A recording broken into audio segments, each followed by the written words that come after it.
I want to give you the opportunity to critique us because I'm really curious from your perspective what we've done wrong, in your opinion. First of all, I have great respect for what you've built and you've inspired us in a number of ways. I think there are a few things that I would have done differently if I were in your position. I think that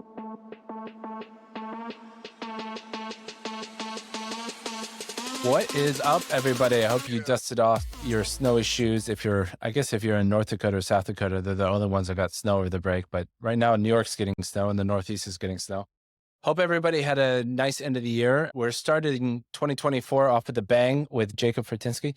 Jacob is the CEO and co-founder of Novig, a startup building the first commission-free sports betting exchange, which has raised over $7 million from Y Combinator, Lux Capital, Joe Montana, Paul Graham, and other investors.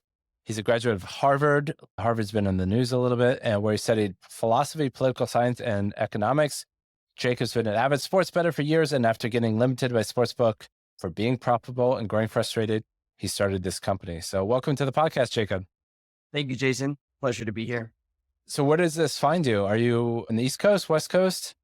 Yeah, the company's based in New York, which is where I'm from, but we just launched in Colorado 6 days ago. So I'm heading out there tomorrow, 5 a.m., and we'll be out there for a couple of weeks. And is New York getting snow? I think I saw on the papers that New York might be getting missed, but did you get hit? We got like half an inch yesterday. So Okay. technically the first time we got snow in 2 years, but it doesn't really count. Is it really? It's been that long? Yeah, I mean, all of last winter was like in the 50s. I think there's only like a handful of days where it got below freezing. Man, climate change is insane.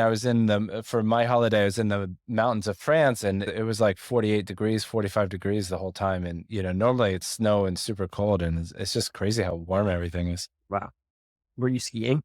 No, I wanted to, but no. There was like, where we went to is called Jura, which is sort of like, it's not the Alps. So there aren't very big mountains, but the stuff that was open, there's like one slope open. So nothing too exciting. Cool. What do you think about the hullabaloo at Harvard? Have you been following that or not really? Yeah, I've actually been following it pretty closely. While I was a student, I was the editor of the Crimson, the opinions page. So I did some Okay. on the administration. I was also on the board of Harvard Hillel, the Jewish organization on campus. And so I've been following very closely. I think it's an interesting sort of proxy war between, anti-DEI conservatives and sort of free speech advocates. And of course, all of the Israel-Palestine stuff. So yeah, I have lots of thoughts, very complex, nuanced issue, and been following closely what's going on with Bill Ackman now, and it's fascinating. So do you want to share your opinion or is it too complicated for this podcast? No, I mean, I can share the 30-second. Yeah, give me this 30-second point of view.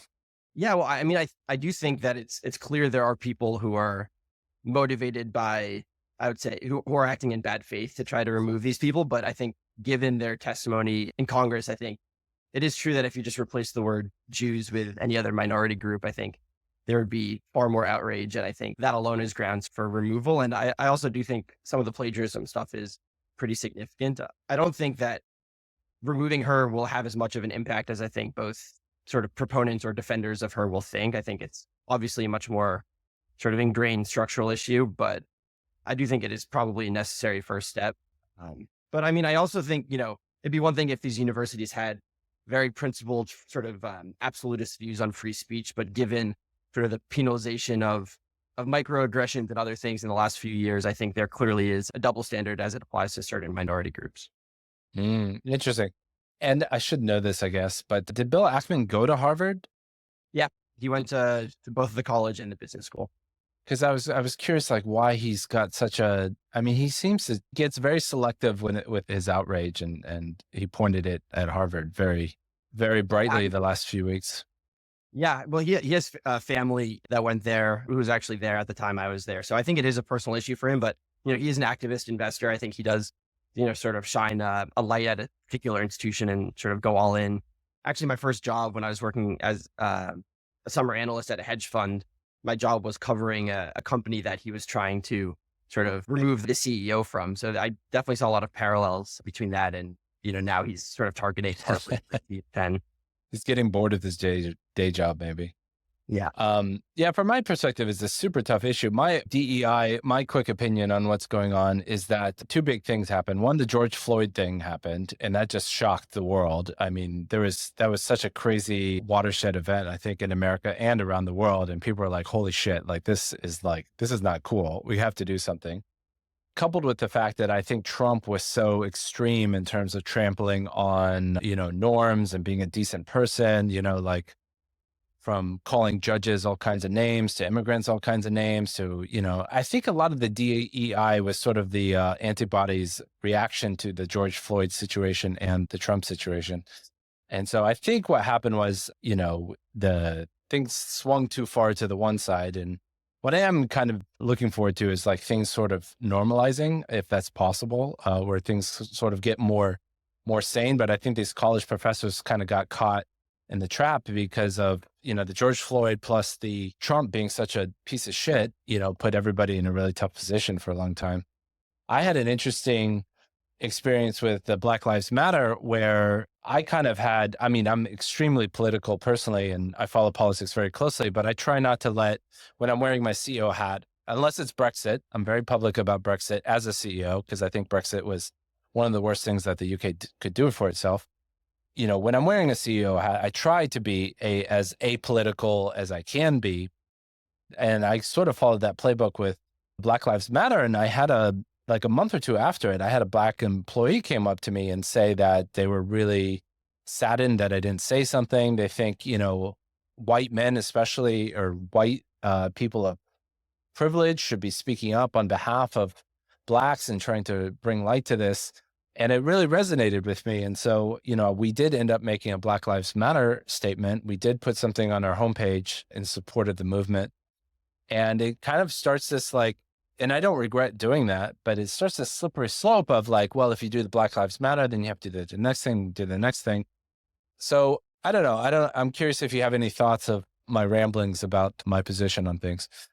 Yeah. It's a position that I share. I think the people I work with know certain views I have, but I definitely try to sort of keep those out of the office for the most part. We do, I'd say, have dispassionate conversation about politics, more analytical and less normative, less sharing our opinions. But, I think Kelechi, my co-founder is Black. And, a couple of our investors were like, why don't you make that more part of your pitch? And I think that we sort of felt uncomfortable by that. And I think also sort of felt similarly that it's not really the role of companies to be, sharing stuff about whatever the sort of the hot topic of the day is, whether it's, Ukraine or anti-Semitism, or even if we do sort of within the company all share a certain perspective, I think it does sort of obligate you to speak on future issues. And in my personal life, I'm very vocal. I actually took off a semester from Harvard to work on a BLM organization while all of that was happening. But I never felt like it was really the role of the company to take stances on anything like that.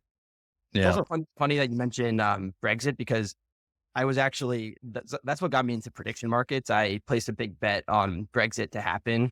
And that's sort of what ultimately got me interested in trading in politics in the US, which got me interested in sports, and ultimately what led me to create Novig. Nice. That's a nice winner. Nice 5-1 winner or something like that. What site did you use to place that on? There were a couple of sites, play some bets with friends as well. Which is, Okay. yeah, there's a large, I'm not sure if I'd call it a gambling scene or whatever, but there's sort of adjacent to the poker community at Harvard, MIT. There are lots of people who are interested in trading on different events. Little over the counter action. It's funny you mentioned Brexit in the sense, the reason I got into this space is because I was, as everybody knows by now, I follow politics, and I was really into the 2004 election, George Bush versus Kerry. And I came across In Trading Trade Sports and followed it. I check it multiple times a day, and I just thought it was really fascinating. Cool. Novig. Well, one of the first things that stood out to me in Novig was that it was backed by Y Combinator. So Y Combinator was founded around the same time Smarkets was founded. And so it kind of hadn't got the prestige or the name recognition. In hindsight, I completely wish I had applied. I remember, I think they give $100,000 now for 6%. But back when they first started, I believe it was $5,000 per founder for 6%. I did the math and I was like, fuck this dilution, which is just in hindsight was a crazy bad decision. Not that they would have taken me at the time, but I wish I had applied and wish I had gone to it. I don't know. I saw Paul Graham's one of your investors. So I assume you talked to him about betting. Like, did Paul and Y Combinator change its attitude towards sports betting, or did they not see a lot of good applications for it?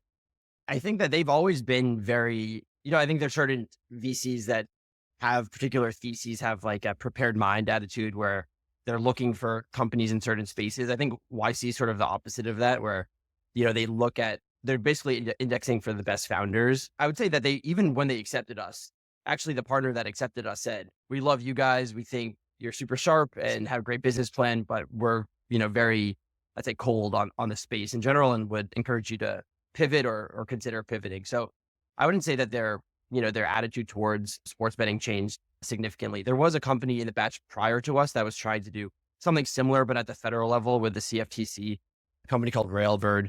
And so I think that they were already somewhat familiar with the regulatory space when they accepted us. I had a very short conversation with Paul Graham before he decided he wanted to invest, and the questions he asked us were very non-standard. And I'm not sure exactly what we said, but he was, You passed the test. yeah. And then he was close friends with, or he is, I guess, close friends with Joe Montana, and then introduced us to him, as well as, a handful of other investors that were within the sort of the YC orbit. And that's sort of how we got our first institutional capital. Nice. From afar, I've never met Paul, but I'm a huge fan of Y Combinator and Paul Graham, and especially his essays were very influential for me as a young founder. My company's based in London, and so I wasn't in Silicon Valley to kind of get the network effects of the Americans, but I found his essays really helpful. Cool. Why don't you introduce Novig to the audience in your words? Yeah, we're building what I would say is the first high frequency commission free sports betting exchange.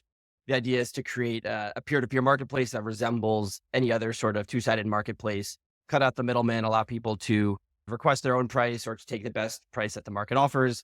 Instead of 4 or 5 sports books competing for the best price, we allow millions of people to really, we're trying to enable public price discovery via central limit order book. But I would say that's sort of the more jargony explanation of it. I'd say we're really just trying to build the best sports betting app, period. And I think the way to do that is via exchange technology. And we just launched in Colorado, our first market last week, looking to expand to other states in the coming months. Cool. Well, I guess I have two pieces. I mean, I have a general statement and then two pieces of things, and then I'll throw it over to you. So my general statement is that, when I started Smarkets 15 years ago, the regulation was a lot easier. The competition was easier. So many things were easier. And now I would say that on one hand, I think maybe the technology stack is easier to use because there's so many automated tools and blah, blah, blah. So like getting live with the working stack might be a little bit easier, but I would say regulatory and competitive landscape has gotten a lot more difficult.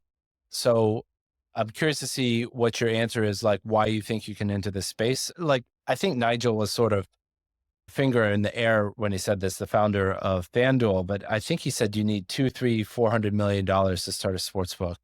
And I'm curious why you think that in 2024 or 2023, you can have $7 million and kind of play. Well, actually, why don't I pause there and get your reaction to that? Yeah, I mean, well, I'd say we've done it with $7 million. So, I could opine about sort of in the abstract about whether I think, how much money is required. But right now we're the primary market maker on our platform. So we're assuming principal risks, sort of similar to how you did at Smarkets and Hansen, which I think is one of our differentiators. So essentially we have all of our pricing in-house. We have our matching engine in-house. We have our trading in-house.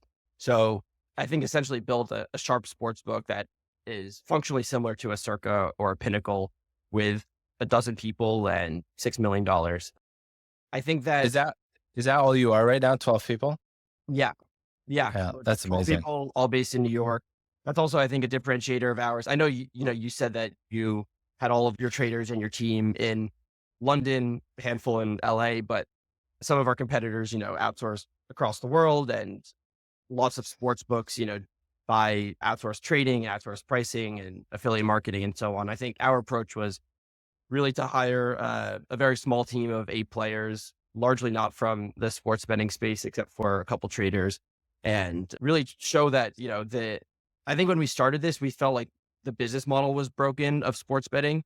And we wanted to sort of transform that to what we view to be a more scalable and a more sustainable business model. But I think as we began building, we realized that there's far more that was broken about the industry and that we could really compete on all fronts from pricing to trading to marketing, do some B2B and B2C stuff.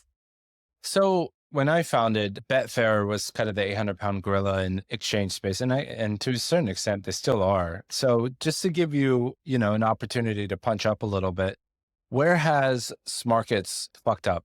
Like where do you think, what should we have done differently to have not created the opportunity for you to enter the space? I guess I want to give you the opportunity to critique us because I'm really curious from your perspective what we've done wrong, in your opinion. First of all, I have great respect for what you've built and you've inspired us in a number of ways. I think there are a few things that I would have done differently if I were in your position. I think that it depends if you're optimizing for, I'd say, more of a lifestyle business or a sort of a sustainable business, or, if you wanted to sort of continue in growth mode. But I think that it's hard to attract institutional capital at scale if you're trading your own book. And I think that makes it difficult to, in a low margin business, to attract sort of the necessary levels of liquidity to really overtake sort of the Bet365s and Paddy Powers. So that's sort of the first thing. Even though we are at the moment trading ourselves, I think that's not something we want to do in the long term. Of course, who knows if that's really feasible to step back. Obviously, the margins of charging a market maker is very different than trading yourself. And it's hard to sort of turn that off when you're printing money. The second thing is, if I were you, I wouldn't have launched SBK in the US. I would have, obviously, given what we're building, I'm very bullish on exchanges taking over the US market. I think, some people say that it's going to be similar to the UK or Europe, where it's, 10 to 13% of the market. I think it's going to be 60, 70%. I'm incredibly bullish. I think it's very hard.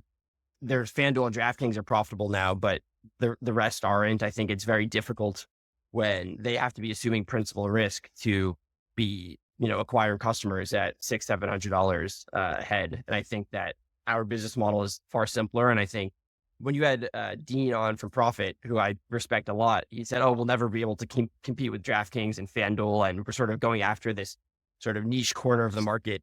I'd say our view is we want to go after every single sports bettor there is, and I think we can compete with FanDuel and DraftKings on literally every single product they offer. Some of that might not necessarily be peer-to-peer. It might be that we're quoting, parlay or multiples ourselves. But I think that, yeah, like you, I'm a very big believer in exchanges. And if I were you, I would have sort of doubled down on that. Cool. That's good feedback. So some comments on that. I take your point on institutional liquidity. And when I started, that's what I wanted to do. I had no intention of ever being in the principal risk business. But what I've learned, and I think you will find out in a few years, is that there aren't really institutional liquidity providers. So, like you have the odd tower and jump trading, and you have Nelly at a Susquehanna and a few other places.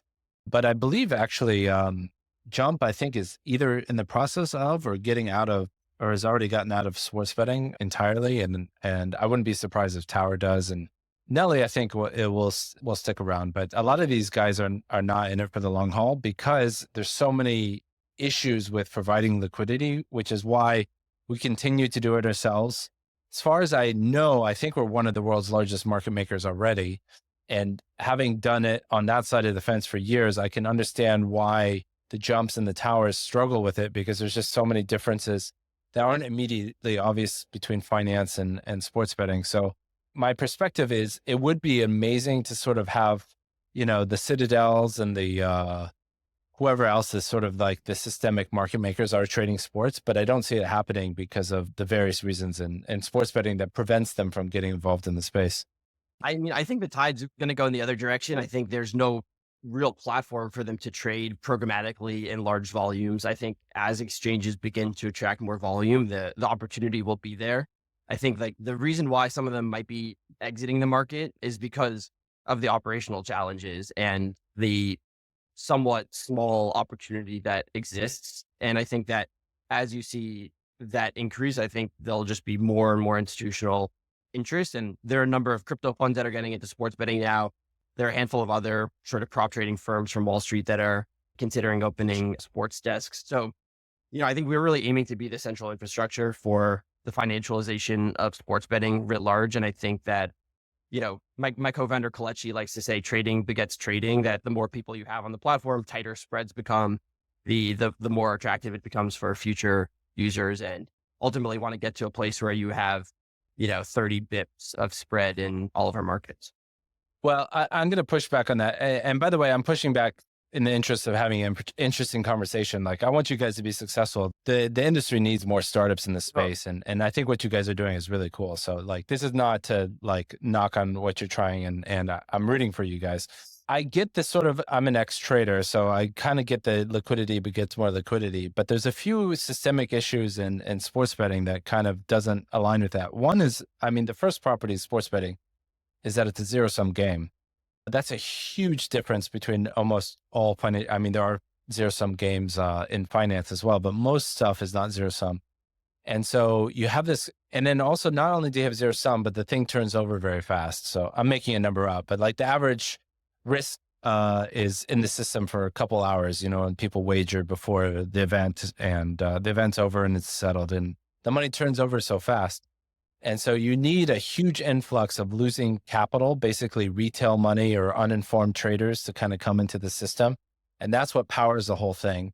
If you have smart market maker A going against smart market maker B going against smart market maker, that's a mouthful. If you have just a lot of market makers kind of going head to head, because of that zero-sum nature, they're just going to compete each other out of business, essentially. I think those are arguments for my case, really. I think that turnover being very fast, I think enables more liquidity because you don't have to tie up the money. I think futures markets is very difficult to have liquid markets because there's opportunity costs to tying up your capital if there's no credit.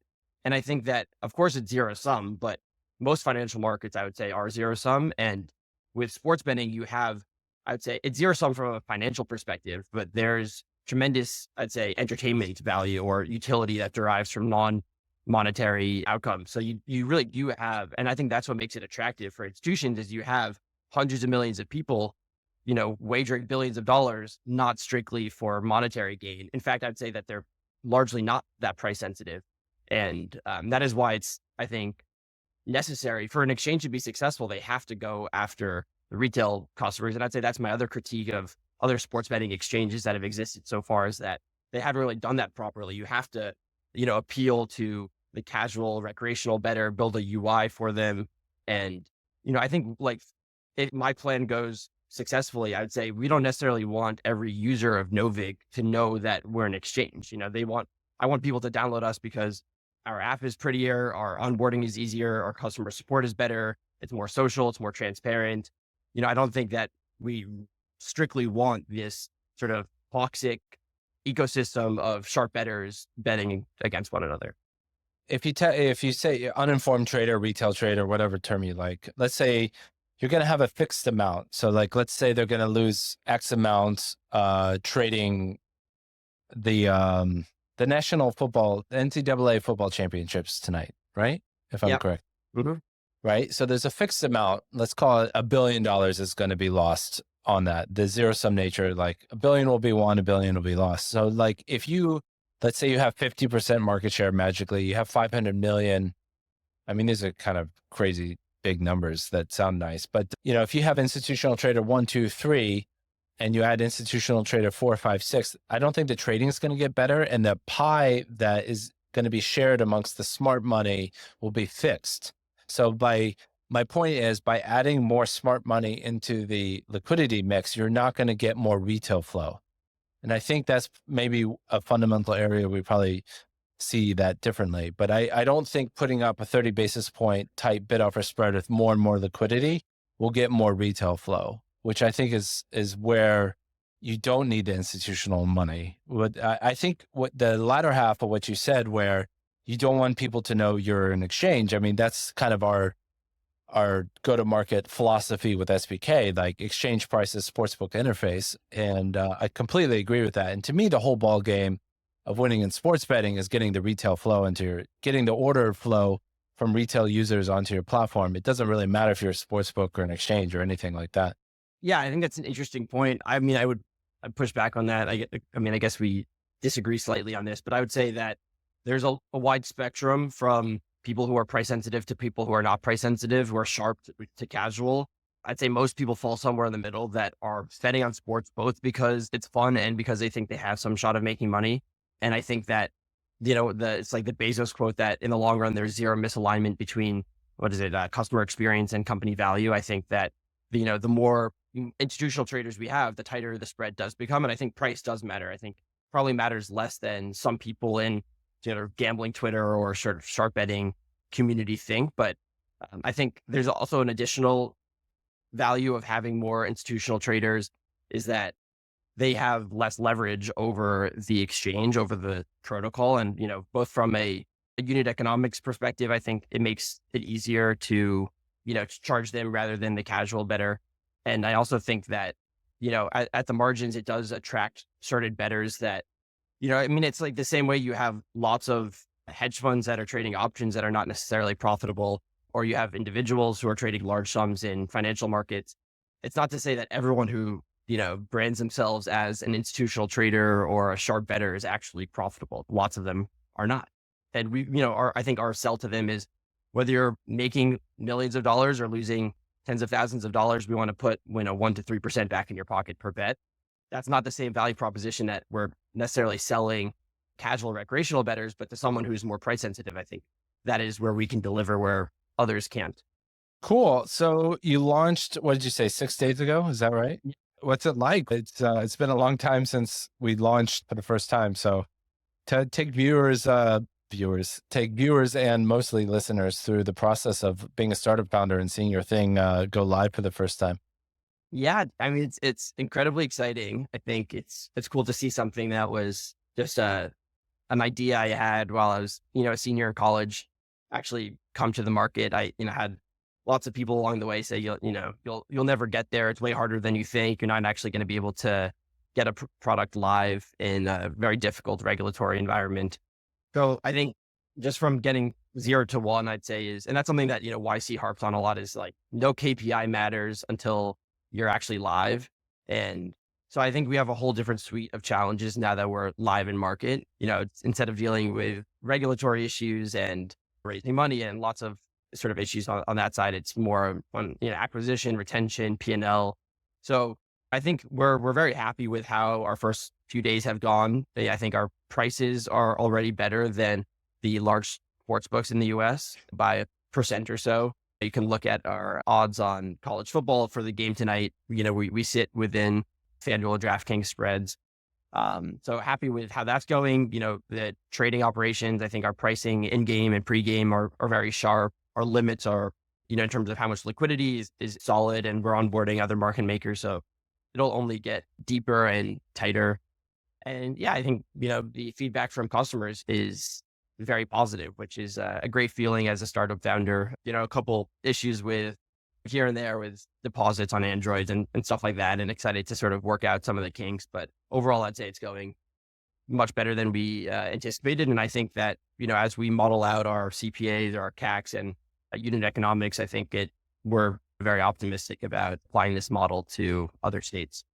Cool. And you said you guys do all of your liquidity provisioning stuff yourselves right now, or do you have a few third parties helping you?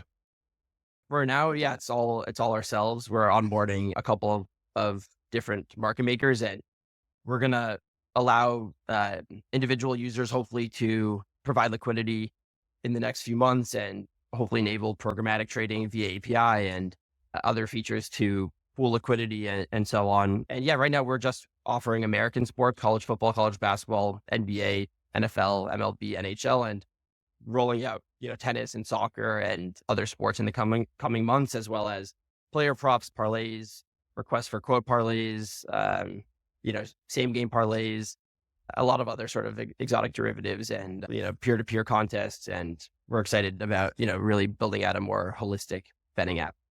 Cool. And can you share the names of the market makers, or do you want to keep that quiet? I think we want to keep that quiet. No worries. Cool. Well, I mean, you're only on day 6. I have your app up. I notice a lot of stuff doesn't have prices. I assume that's either there's some boundary condition that you don't want to price or you don't have the data happening for it. I mean, you're like day 6 is sort of like, so young in the life cycle of a startup. So like no knocking you there. I'm just kind of curious, like the stuff that you're not pricing, do you know why that is, or it could just be a random bug? Yeah. So I'm not sure which sport you're looking at, but for Like some of NHL, for example. NHL will have that, I'd say within an hour or so. I guess it's early there, so they Yeah, I don't mean, really need that. Colorado's 2 hours behind. So that's sort of the primary reason I'd say, but I mean, like, the biggest challenge right now, our traders were up till 3 AM last night. And I think right now we don't even have like external traders. We have like our software engineers trading and stuff like that. So we wanted to wait to hire. I think soon we're actually going to have 24-hour trading. I'd say by April, we'll have 24-hour trading. Right now it's about, I'd say 10 AM to 1 AM. Got it. And how are you making money? Is it just sort of you're making money on the trading P&L? Our business plan in general is by charging market makers. I think that's like really where we see, I think like if you think about what the actual service exchanges, what we provide, I'd say is that we offer more value to institutional traders. And I think that's who we view to be our sort of largest paying customer. And I think that's why we're shifting away from the sort of standard commission model that exists in the exchange space. And I think, we envision a future where all of our profit comes from the 1% to 2% of most profitable bettors, sort of similar to the Betfair premium charges, which I think you guys have as well. We have a version of it. Yeah. So yeah, I think that like will allow us from a B2C brand perspective to say we are the only sports book, the only sports betting app that won't charge you ever, where you and a friend can put up $100 each and winner gets $200. We don't take a cent from that. And we just charge basically bottom line profit from our largest institutional traders. Yeah, for right now, we're making money basically by being a participant in the exchange. But as I said, I think 12 to 18 months from now, we don't really plan on trading at all. Cool. Talk to me a little bit about, because I saw in your press release, you were trying to launch as an exchange, but you launched as a sports book. Like, what's going on with this, the CDG, and what's preventing you from launching as an exchange right now? Unlike in Jersey, Colorado has taken the approach that they want to create new regulations to govern exchanges, and they're in the process of approving those. We're optimistic that will happen by March or so, and we've been working with the Colorado Division of Gaming to get that over the finish line. I think the primary issues that remain are like with the level of licensure for entities trading and whether they have to be in state or out of state, and there are some of the tax implications as well. So it's just minor kinks that we're working out. And I think, that's really let's say the primary obstacle for allowing, anyone to really be their own house to offer, minus 105 on each side. We're also looking to build certain features to allow people to float their prices. So they'd be sort of tethered to our primary market maker or our own price. If we're at minus 106 on each side, a user can say, I want to be at minus 104. And then if we move to minus 105 and minus 107, they move to whatever, minus 103 and minus 105. So to have really competitive pressure moving towards, minimizing the spread. So I think there's just a lot of, and I think they're sort of cognizant that this might be precedent for other states adopting exchanges in a more formalized way. And I'd say it's really necessary to really pave the way for financialization of sports betting more broadly, to have a blueprint of how it works for the Jane Streets of the world to engage in sports betting. So that will enable us to do far more than what we're currently offering. But I'd say even in this sort of V1 of our app, I'd say we really offer, I'd say a stronger product than really anyone else in the market from a price perspective. Great. Before I let you go, what do you want to be when you grow up? That's a difficult question. I have like a list of 100 different company ideas. And so I could certainly envision myself. I mean, even though I'd be more than content working on this for the rest of my life, I'd say I have lots of other ideas in a wide range of industries that I could see myself working on. I'm very interested in academia and politics still, so I can see myself getting back into that. Great. What's your 2024 election prediction? Well, I'd say Trump's a buy at 40 or 41% where he is now. I mean, I think both Trump and Biden are buys at 41 and 31%.